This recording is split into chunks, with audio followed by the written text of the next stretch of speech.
As part of VintageRock.com's CES 2010 coverage on high-performance audio, we thought long and hard about how we could experience the best of what is known as vintage rock on a high-performance system. And what could be better than the Beatles' classic album, Abbey Road? We managed to convince Music Hall, a company who makes, imports, and distributes high-performance audio components, to stage an Abbey Road listening test in their CES suite.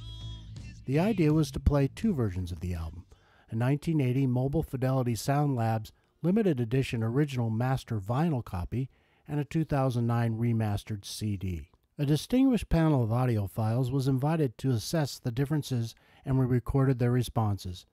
But before we did anything, we spoke to Roy Hall, Music Hall's founder and president for life, about the system we would be listening to later that evening.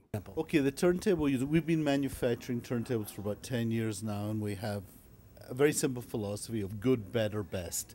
So every turntable we come out with is a better version of the previous one. And the one we have here is actually a prototype of a turntable called, tentative number is MMF11, our last one was 9.1. And this is based on the original MMF 9.1, but what we've done is we've changed it, we think for the better, by adding an extra motor and have an external pulley. This decouples any motor noise or any vibration from the motor from the turntable, so we have an extra layer of decoupling, mechanical decoupling between the motor and the platter. We've also we get our factories made. We get our turntables made in a factory in the Czech Republic, which also makes Project Turntables, one of our competitors, I guess. And so we have access to their parts. They have a very good arm called the Project Evolution 12cc. It's a brand new arm with very, very good bearings. And so we've added that to the table. Tell us about the next component right below Okay, again, this is Prototype City. We have our own range of electronics, which we've been selling for many years. And what we've done this time is we're going slightly down market. We're bringing out a range of integrated amp and a matching CD player that will retail for $4.99.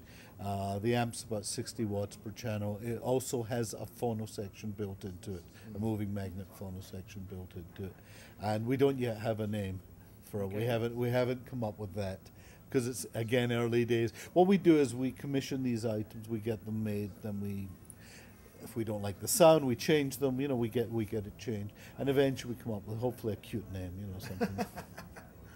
So it would be something that will be catchy.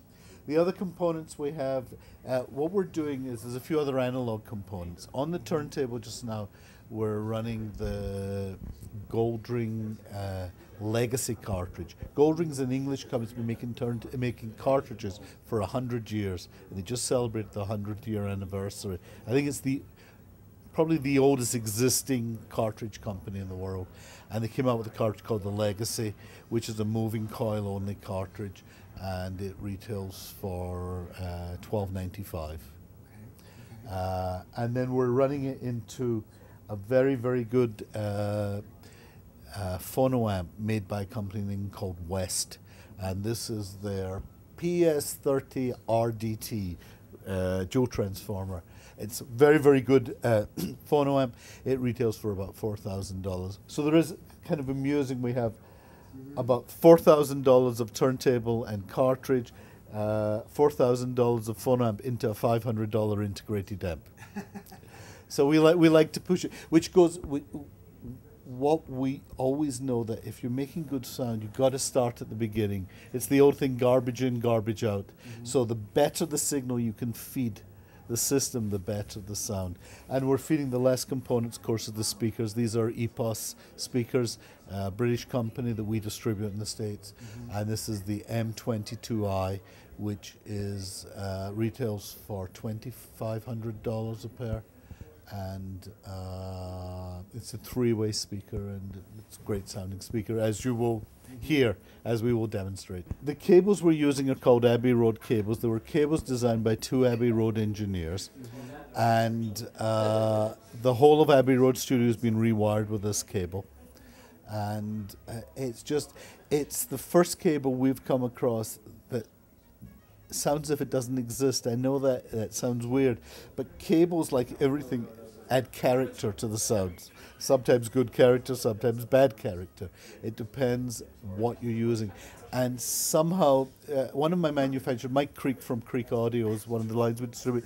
He said it's as if you'd taken the components and just joined them together.